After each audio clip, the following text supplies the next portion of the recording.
Hello दोस्तों, good morning. स्वागत है एक बार फिर से आप सभी का एमजेटी एजुकेशन में। दोस्तों आज है 24 अगस्त और आज की वीडियो में हम लोग बात करेंगे 24 अगस्त 2024 के मोस्ट इंपोर्टेंट करंट अफेयर के क्वेश्चंस के बारे में। वापस से आ चुके हैं और शानदार करंट अफेयर हम लोग पढ़ने वाले हैं डिटेल एक्सप्लेनेशन के साथ, और कल का भी रिवीजन करेंगे साथ ही साथ। और एक और जरूरी बात, देखो यूपीपी का एग्जाम कल से शुरू हो चुका है, तो सभी स्टूडेंट जिनका आज है उनको अग्रिम शुभकामनाएं। पेपर बहुत अच्छा आ रहा है, पेपर में कोई दिक्कत नहीं है। पेपर जो है, जो आपके लिए है वही सबके लिए है। बहुत ज़्यादा टफ भी नहीं आ रहा, बहुत ज़्यादा इजी भी नहीं आ रहा। मैं तो कहूँगा इस बार पेपर बहुत अच्छा सेट किया गया है यूपीपी के एग्जाम के लेवल के अनुसार। कुछ क्वेश्चन ऐसे हैं जो बहुत इजी हैं, कुछ क्वेश्चन ऐसे हैं जो बहुत टफ भी हैं। ठीक है, लेकिन जब 60 लाख बच्चे या 50 लाख बच्चे बैठ रहे हैं एग्जाम में, तब उनमें से छांटना ये भी जरूरी है। तो इस वजह से पेपर इस लेवल का बनाना भी जरूरी है। तो जो लोग पढ़ करके गए होंगे उनके लिए बहुत अच्छा जा रहा है। जीएस के लिए बहुत ज्यादा परेशान मत होना, सभी अच्छे क्वेश्चंस हैं। जो आपके बैच में, जो आपके यहाँ पर चीजें पढ़ाई गई हैं, जो लंबे समय से जीवीएस को पढ़ते आ रहा है वो तो सब कर ले जाएगा। एक दो को छोड़कर दो चार तो सबके छूटेंगे, कोई इसमें नो डाउट। दो चार सबके छूटेंगे, सबके गलत होंगे, वो आपके लिए ही नहीं है, सभी के लिए है। तो जो बच्चा पढ़ने वाला होगा वो पूरा अच्छे से कर ले जाएगा और इस बार सिलेक्शन भी ले लेगा। तो टेंशन नहीं लेना है सभी को, जो को जिनको जिनका आज है या आगे आने वाली शिफ्ट में है। आपका पेपर बहुत अच्छा जाने वाला है। ठीक है, चलिए बाकी पोर्शन को छोड़ना मत, बस अटेम्प्ट भी करना तेजी से, क्योंकि जो नए स्टूडेंट हैं वो अटेम्प्ट ही नहीं कर पा रहे हैं, या जिनकी प्रैक्टिस छूट गई है पिछले कुछ महीनों से, वो अटेम्प्ट ही नहीं कर पा रहे हैं वहां तक।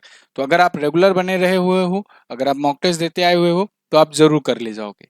अगला देखते हैं, अब लास्ट डे के क्वेश्चन का रिवीजन कर लेते हैं, फिर आज की करंट अफेयर तरफ बढ़ेंगे। आईसीसी का नया चेयरमैन कौन चुना जाएगा? जय शाह चुने जाएंगे, संभावना पूरी पूरी है। अभी के टाइम पर ये बीसीसीआई के सचिव हैं। अच्छा, एक चीज और, मैंने आपसे पूछा था ना कल क्रोएशिया की राजधानी क्या है, यही सेम क्वेश्चन पूछ लिया गया इसमें यूपीपी के एग्जाम में। ठीक है, क्वेश्चन ऑफ द डे में जो मैं पूछता हूँ ना क्वेश्चन, तो उसमें पूछा गया था क्रोएशिया की राजधानी क्या है। जो बंदा वीडियो देख कर गया होगा वो आंसर कर ले जाएगा। सुबह 5 बजे हमारी वीडियो अपलोड होती है, 10 बजे एग्जाम पेपर आया। अब इसको कोइंसिडेंट ही कहेंगे। और दूसरी बात, ऐसे बहुत सारे क्वेश्चन थे जो आपको बताए जाते हैं रेगुलर बीच बीच में वीडियोज में, और वो क्वेश्चन डायरेक्टली देखने को मिल जाते हैं। इसलिए वीडियो पूरा ध्यान से देखा करो और लास्ट तक देखा करो। जब क्वेश्चन ऑफ द डे जो पूछा जाता है वो रिलेटेड क्वेश्चन रहता है। मैं आपको कई बार बताया हूँ कि रिलेटेड क्वेश्चन पूछे जाते हैं। ठीक है, चर्चे में जब कुछ मुद्दा आया तो उससे रिलेटेड क्वेश्चन पूछा जाएगा।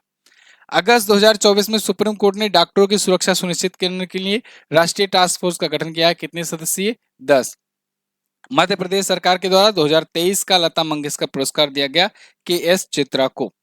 और बीपीसीएल ने मुंबई बंदरगाह पर भारत का पहला जैव ईंधन मिश्रण HFHSD बंकर लॉन्च किया है। सर्वाधिक ईवी चार्जिंग स्टेशन कर्नाटक में है। और सीएट क्रिकेट रेटिंग अवार्ड्स में पुरुष अंतर्राष्ट्रीय क्रिकेटर ऑफ द ईयर का अवार्ड पाए रोहित शर्मा। इसके अलावा कल हम लोगों ने पढ़ा था भारत यूरोपीय संघ क्षेत्रीय सम्मेलन, ये नई दिल्ली में आयोजित हुआ 21 से 22 अगस्त के बीच में। और OP Jindal global university Bharat का पहला संविधान संग्रहालय बनाने जा रही है। इसका उद्घाटन होगा 26 नवंबर को। और 117 सालों की उम्र जीने के बाद दुनिया के सबसे बुजुर्ग व्यक्ति रही मारिया बानियास मोरेरा, इनका निधन हो गया है।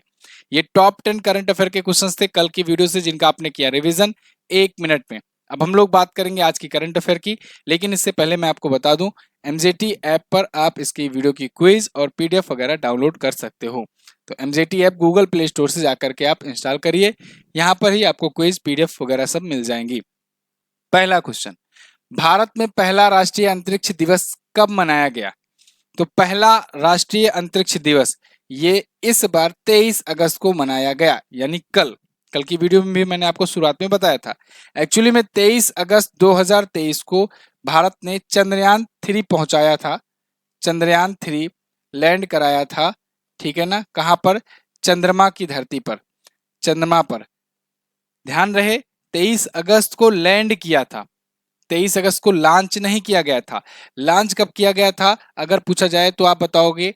14 जुलाई को, 2023 को 14 जुलाई को लॉन्च किया गया, और ये पहुंचा था चंद्रमा की धरती पर 23 अगस्त को शाम को 6:04 पर। इसमें रॉकेट का नाम पूछा जाएगा तो आप बताइएगा रॉकेट है। रॉकेट जो था वो था LV-M3M4। ठीक है ना, LV-M3 M4 ये रॉकेट पूछा जाएगा आपसे। लैंडर का नाम विक्रम था और रोवर का नाम प्रज्ञान था। तो ये 23 अगस्त 2023 को हुआ था।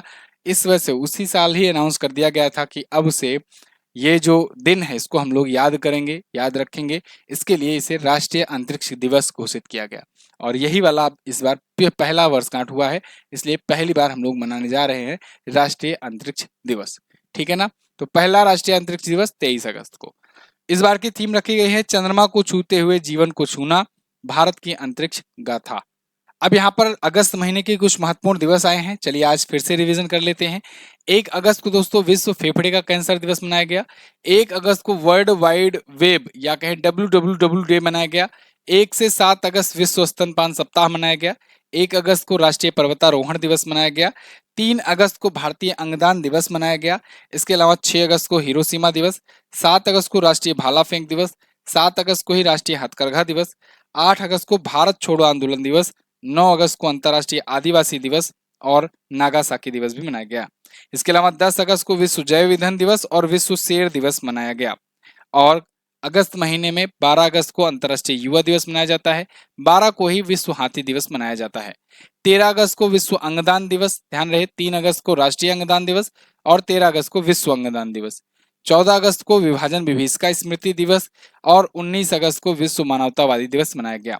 20 अगस्त को सद्भावना दिवस और 20 अगस्त को ही विश्व मच्छर दिवस मनाया गया और 23 अगस्त को राष्ट्रीय अंतरिक्ष दिवस मनाया गया। ये पूरा डिटेल भी साथ ही साथ में लिखी रहती है, थीम या डिटेल, इसको भी आप पढ़ते रहा करो क्योंकि यहां से भी क्वेश्चन बन सकते हैं।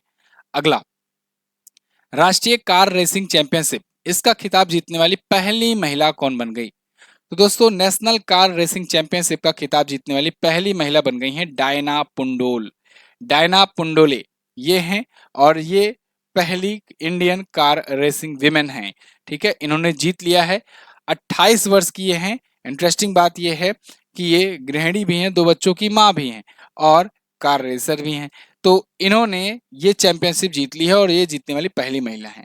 इंपॉर्टेंट और इंटरेस्टिंग बात ये थी कि जितने लोग भी प्रतिस्पर्धा कर रहे थे उसमें इकलौती महिला यही थी और उसके बाद इकलौती महिला भी थी और जीती भी, सभी पुरुषों को हरा करके। तो ये इनकी बहादुरी है और ये इनकी काबिलियत है। डायना पेंडोले पुणे की रहने वाली हैं, इन्होंने नेशनल कार चैंपियनशिप जीत ली है। 1 अक्टूबर 2024 को श्रीलंका ने भारत सहित कुल कितने देशों को निःशुल्क वीजा सुविधा प्रदान करने की घोषणा की? तो देखिए आसपास के देशों से भी क्वेश्चंस बनते हैं, वर्ल्ड अफेयर के पड़ोसी देश खास करके आपके सिलेबस में ही लिखा रहता है कि भारत के पड़ोसी देशों से संबंधित प्रश्न। तो देखिए भारत के पड़ोसी देश में वैसे कुछ अच्छा नहीं कर रहे हैं, सब बहुत ही बुरी स्थिति में है। उनमें से एक देश है श्रीलंका भी, ये भी इकोनॉमिक क्राइसिस से जूझ रहा है पिछले कई सालों से, तो उससे उबरने का प्रयास कर रहा है। इस स्टेप में इसने क्या किया है कि भारत समेत कुल 35 देशों को वीजा फ्री एक्सेस करने की बात कही है।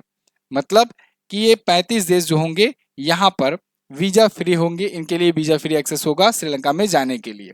मैंने आपको बताया था वीजा एक ऐसा डॉक्यूमेंट होता है जो वो देश अप्रूव करता है किसी दूसरे नागरिक को कि आप हमारे यहाँ आ सकते हो, है ना।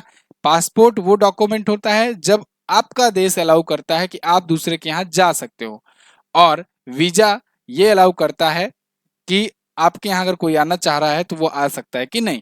तो ऐसे ही श्रीलंका ने क्या किया है कि 35 देशों के नागरिकों के लिए ऐसी सुविधा शुरू की है कि वो वीजा फ्री एक्सेस है, उनके लिए वीजा नहीं लगेगा, उनके नागरिक आ सकते हैं। अब इससे क्या होगा फायदा? इससे टूरिज्म बढ़ता है, टूरिज्म बढ़ता है और विदेशी करेंसी आती है। तो इससे जब विदेशी करेंसी आती है तो विदेशी मुद्रा भंडारण बढ़ता है। जब विदेशी मुद्रा भंडारण बढ़ता है तो आपके मुद्रा की वैल्यू बढ़ती है और आप चीजों को परचेज कर पाते हो दूसरे देशों से। मान लो किसी को चावल खरीदना है, किसी को कोई चीज खरीदना है, तो वो चीजें तभी आप खरीद पाओगे जब आपके पास विदेशी मुद्रा भंडारण होगा, क्योंकि आप अपनी करेंसी से तो नहीं खरीद सकते हो भाई, तुम्हारी करेंसी कितनी वैल्यू है इसको कैसे पता चलेगा। तो इसके लिए श्रीलंका ने ये किया है कि 1 अक्टूबर से भाई ये 35 देशों को निःशुल्क वीजा सुविधा देंगे, जिसमें भारत भी शामिल है, America, UK, China, Israel, New Zealand, Nepal, Indonesia, Malaysia, Thailand, Japan, Australia, ऐसे प्रमुख देश भी हैं। मतलब लगभग जितने भी बड़े और चर्चित देश हैं जिनके नागरिक घूमने टहलने जाते हैं वो सब यहाँ पर इंक्लूडेड हैं। तो श्रीलंका के लोग जो है नया राष्ट्रपति चुनने के लिए मतदान भी करने वाले हैं 21 सितंबर से। तो नया राष्ट्रपति भी वहां पर मिलने वाला है। आपने देखा था पिछली बार जाकर सब लोग स्विमिंग पूल पर नहाए थे, है ना, पिछली बार जब इनके राष्ट्रपति इस्तीफा देकर के भागे थे। तो देखो श्रीलंका में भी ऐसे ही हुआ, तख्ता पलट कहेंगे, हालांकि वहां सैन्य तख्ता पलट नहीं हुआ था। तो वहां भी वहां के राष्ट्रपति भागे थे। बांग्लादेश में भी अभी हाल फिलहाल में कुछ ऐसा ही हुआ देखने को। लेकिन बांग्लादेश में तो तगड़ी राजनीति थी, यहाँ पर तो मतलब कि सिर्फ भगाना ही उद्देश्य नहीं था, बहुत सारी चीजें थी, बहुत सारा चीजें हुआ, हिंदुओं पर अटैक हुआ बहुत ज्यादा। तो यहाँ पर क्या हुआ, मंदिर भी तोड़े गए, मतलब जैसे कि पुरानी कुंठा हो वो निकाली गई। इसके अलावा यहाँ पर सोफा कोई लेकर भाग रहा है, कोई कपड़ा लेकर भाग रहा है, कोई सजाने वाला एसी कूलर पंखा लेकर भाग रहा है। ऐसी चोरियां यहाँ पर नहीं हुई थी कम से कम। चलो अगला देखते हैं।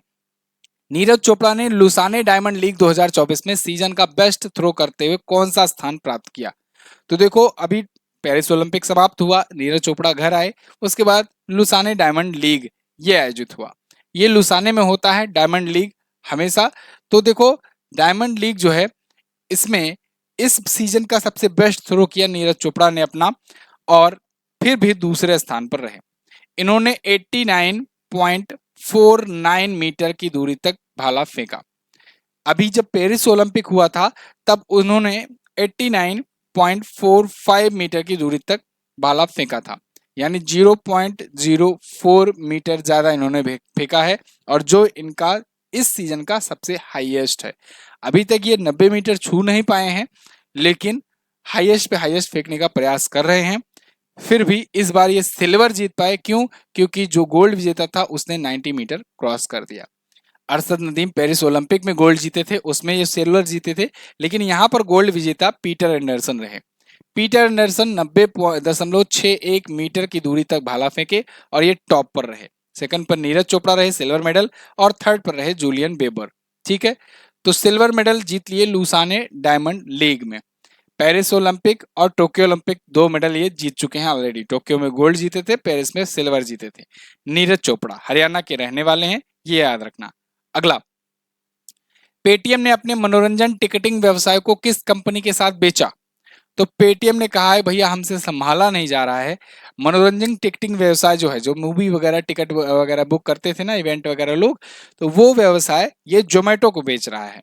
जोमेटो आप जानते हो फूड डिलीवरी कंपनी है एक, लेकिन अभी बहुत सारे सेक्टर में भी और जा रही है, एक्सपेंड कर रही है। तो इन्होंने इसको बेचने की बात कही हुई है। तो ये कितने में बिकेगा भाई? 2048 करोड़ रुपए का। ध्यान रहे, पेटीएम का जो मूवी और टिकटिंग व्यवसाय है सिर्फ उसको बेचा जा रहा है, पूरे पेटीएम को नहीं बेचा जा रहा है। ठीक है, तो इसका अधिग्रहण जोमेटो करेगा 2048 करोड़ रुपए में। और ब्लिंकिट जो है इसका अधिग्रहण 2021 में ही जोमेटो ने किया था, और उसके बाद दूसरा सबसे बड़ा इसका अधिग्रहण है। जोमेटो के फाउंडर और सीईओ हैं दीपेंद्र गोयल, इनका नाम याद रखना। अगला, और पेटीएम के विजय शेखर शर्मा। हाल ही में किस केंद्रीय मंत्री ने create in India challenge season 1 के तहत 25 चैलेंज का शुभारंभ किया है? तो दोस्तों अभी हाल ही में केंद्रीय मंत्री अश्वनी वैष्णव जी ने create in India challenge season 1 launch किया है, जिसके तहत 25 चैलेंज इन्होंने शुरू किए हैं। ये क्रिएट इन इंडिया चैलेंज क्या है? क्रिएट इन इंडिया खास करके क्रिएटर्स के लिए है। क्रिएटर्स, वो क्रिएटर्स जो एंटरटेनमेंट या अपने अपने क्षेत्र में जो भी चीजें क्रिएट करते हैं, चाहे यूट्यूबर हो, चाहे कोई सोशल मीडिया इन्फ्लुएंसर हो, इन सब टाइप के लोगों के लिए ये एक 25 न्यू चैलेंज लॉन्च किए हैं। आपको याद होगा अभी मार्च महीने में पीएम मोदी जी ने नेशनल क्रिएटर अवार्ड्स दिया था। पहली बार नेशनल क्रिएटर अवार्ड्स दिए गए, जिसमें यूट्यूबर, सोशल मीडिया इन्फ्लुएंसर्स, इन सबको बुलाया गया था, जो क्रिएटर्स थे जो अपने अपने क्षेत्रों में क्रिएट कर रहे थे, क्रिएटिविटी दिखा रहे थे। तो मार्च 2024 में ये अवार्ड दिया गया था, नेशनल क्रिएटर्स अवार्ड। अब क्रिएटर्स को ही और बढ़ावा देने के लिए यहाँ पर देखो 25 न्यू चैलेंज लॉन्च किया गया है, और ये इंटरनेशनल फिल्म फेस्टिवल वाला जो अवार्ड होता है ना, ऑफ इंडिया वाला, गोवा में जो होगा अभी नवंबर में, उसमें ये अवार्ड का हो सकता है विजेता घोषित किया जाए। देखो क्योंकि इसमें कहा गया है कि ये चैलेंज जो है ये वेब्स के लिए किया जाएगा। और वेब शिखर सम्मेलन कब होगा? वर्ल्ड ऑडियो विजुअल और एंटरटेनमेंट समिट, ये कब होने वाला है? ये वहीं जो IFFI होना है ना गोवा में, नवंबर में, उसी में होगा। ठीक है, उसी में शुरू का 4 दिन होगा। मैं ये चीज आपको बता भी चुका हूँ। ठीक है, ये क्वेश्चन मैं ले चुका हूँ करंट अफेयर में कि 20 से लेकर के 28 तक होना है, तो 20 से 24 तक वेव होगा। उसके बाद साथ ही साथ उसी में ये होता रहेगा। तो गोवा में IFFI ये हमेशा ही होता है, उसी में ये होगा और उसी के तहत ये अवार्ड का वितरण भी किया जाएगा। समझ में आई बात? चलिए, तो पहला राष्ट्रीय क्रिकेट क्रिएटर पुरस्कार मार्च में दिया गया था। रक्षा मंत्री राजनाथ सिंह जी ने हाल ही में किसकी जन्म शती के सम्मान में 100 रुपए का स्मारक सिक्का जारी किया है? तो दोस्तों, रक्षा मंत्री राजनाथ सिंह जी ने अभी एम करुणानिधि जी की याद में इनकी जन्म शती मतलब इनकी जयंती के 100 वर्ष पूरे होने पर, इनके जन्मदिन के 100 वर्ष पूरे होने पर 100 रुपए का स्मारक सिक्का जारी किया है। दोस्तों, एम करुणानिधि ये तमिलनाडु के पूर्व सीएम रह चुके हैं, इसके रह चुके थे मतलब, और द्रविड़ मुनेत्र कड़गम के ये पूर्व अध्यक्ष भी रह चुके थे, जो कि बहुत बड़ी पार्टी है वहां पे। लेखक और राजनीतिज्ञ ये सब तो थे ही ये। इस स्मारक सिक्के के एक हिस्से पर तमिल वेल्लम लिखा हुआ है और कलिंगार करुणानिधि की जन्म शताब्दी लिखा हुआ है। ओके, तो और दूसरे हिस्से पर इनका चित्र है। तो एम करुणानिधि बहुत जाने माने नाम थे, बहुत बड़े नाम थे। ठीक है, 5 बार से ज्यादा इनका कार्यकाल सीएम का रहा, सीएम के रूप में। इनके जो बेटे हैं वर्तमान में, M.K. स्टालिन जी, ये वर्तमान में सीएम है तमिलनाडु के। M.K. Stalin, M Karunanidhi Stalin, ठीक है ना, पिता का नाम पहले है, तो ये इन्हीं के बेटे हैं M.K. स्टालिन जी। अगला है, हाल ही में किस शहर में नदी संरक्षण हेतु भारत डेनमार्क के बीच हरित रणनीतिक साझेदारी हुई? तो दोस्तों, ये साझेदारी हुई है वाराणसी में। वाराणसी में भारत का और डेनमार्क का, साथ ही साथ IIT BHU का, ये एक त्रिपक्षीय एक समिट हुआ है, एक सम्मेलन हुआ है। ये तीनों लोग मिल करके एक साथ नदी का कैसे संरक्षण किया जा सकता है, खास करके छोटी नदियों का, क्योंकि छोटी नदियां ही आकर बड़ी नदियों में मिलती हैं।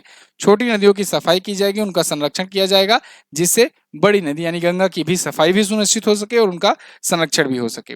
तो छोटी नदियों को एक तो ये संरक्षित करेंगे कि वहां पर पानी स्टोर हो सके, पानी उसमें बहाव रहे, विलुप्त की अवस्था में ना आए। दूसरी, वो साफ सफाई भी रह सके वहां पर। तो नदी के संरक्षण के लिए भारत, डेनमार्क और IIT BHU साथ आए हैं। इसके लिए ये क्या करेंगे कि स्वच्छ नदियों पर स्मार्ट प्रयोगशाला, इसकी भी स्थापना करेंगे। तो त्रिपक्षीय पहल है छोटी नदियों के संरक्षण के लिए। अगला, हाल ही में किस केंद्रीय मंत्री ने हस्तशिल्प निर्यात पुरस्कार प्रदान किए? तो हस्तशिल्प निर्यात पुरस्कार दोस्तों ये प्रदान किए हैं केंद्रीय मंत्री गिरिराज सिंह जी ने। हस्तशिल्प निर्यात पुरस्कार यानी कि हैंडीक्राफ्ट एक्सपोर्ट अवार्ड, ये 24वां इस बार का संस्करण है हैंडीक्राफ्ट एक्सपोर्ट अवार्ड का। नई दिल्ली में 21 अगस्त को ये आयोजित किया गया और टोटल 123 पुरस्कार दिए गए इसके तहत। इसमें 2019-20 के लिए 62 पुरस्कार दिए गए, 62 विजेताओं को। 2020-21 के लिए 61 विजेताओं को पुरस्कार दिए गए, टोटल 123 दिए गए। मतलब जो अभी अवार्ड दिए गए ये 2019-20 और 20-21 के लिए थे। तो इसका आयोजन हस्तशिल्प निर्यात संवर्धन परिषद के द्वारा किया गया है और एक लाइफ टाइम अचीवमेंट अवार्ड भी इसमें दिया गया था। लास्ट क्वेश्चन, हाल ही में गिरीश साहनी जी का निधन हो गया, ये निम्न में से किस क्षेत्र से संबंधित थे? इंपॉर्टेंट क्वेश्चन है दोस्तों। आपने एक संस्था सुनी होगी CSIR के ये पूर्व महानिदेशक थे और वैज्ञानिक थे। इनका अभी निधन हो गया है गिरीश साहनी जी का।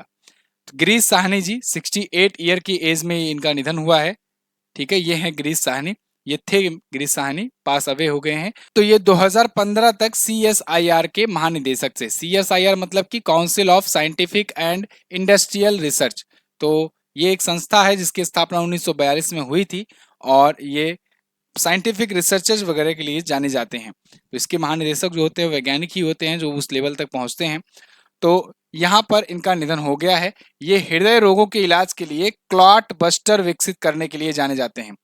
हृदय रोग जो हार्ट से पेशेंट होते हैं उनके लिए क्लॉट बस्टर विकसित करने का श्रेय इन्हीं को जाता है।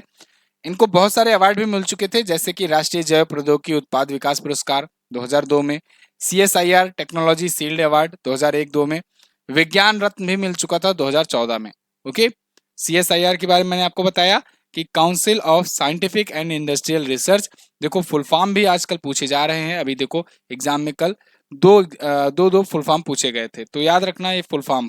ठीक है, और स्थापना इसकी 1942 में हुई थी, दिल्ली में इसका हेडक्वार्टर है। तो ये थे आज के दिन के टॉप 10 करंट अफेयर के क्वेश्चन। आई होप आपको वीडियो पसंद आई होगी। अगर वीडियो पसंद आई है तो इसको लाइक कीजिएगा, शेयर कीजिएगा अपने साथियों के साथ। और हाँ, इस वीडियो की क्विज और पीडीएफ बिल्कुल फ्री में आपको मिलेगी एमजेटी ऐप पर। तो एमजेटी ऐप डाउनलोड कीजिए, फ्री में क्विज वगैरह जाकर के दीजिए, फ्री में डिटेल पीडीएफ डाउनलोड कीजिए। चलिए लास्ट डे का क्वेश्चन देख लेते हैं। आप देखिएगा यहाँ से आपका पूछा गया था कल कि दुनिया का सबसे मजबूत डेयरी ब्रांड अमूल किस वर्ष स्थापित किया गया था, तो 1946 में स्थापित किया गया था।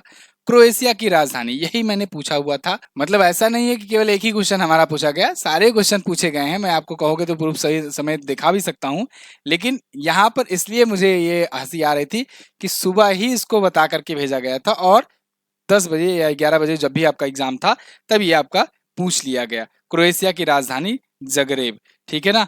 तो ये आपसे पूछा गया था, जो लोग पढ़ करके गए होंगे वो जरूर आंसर किए होंगे, क्योंकि इसके एक दिन पहले इसका करंट अफेयर मैंने आपको बताया था डिटेल में। फेम योजना की शुरुआत कब हुई थी ये आपको आज बताना है। और सीएट क्रिकेट रेटिंग अवार्ड्स में पुरुष वनडे बल्लेबाज ऑफ द ईयर कौन जीता है, ये दोनों क्वेश्चंस का आंसर आप करिएगा। और इसके बारे में जो भी पता हो डिटेल तो वो भी लिखने का प्रयास करना। बाकी इसकी पीडीएफ आपको टेलीग्राम पर भी भेज दी जाएगी। साइंस वगैरह की ई बुक लेना है तो ये भी आप ले सकते हो, हाफ ईयरली की ई बुक वगैरह भी आप ले सकते हो। थैंक यू सो मच, मिलेंगे अगली क्लास में, तब तक के लिए नमस्कार, जय हिंद, वंदे मातरम।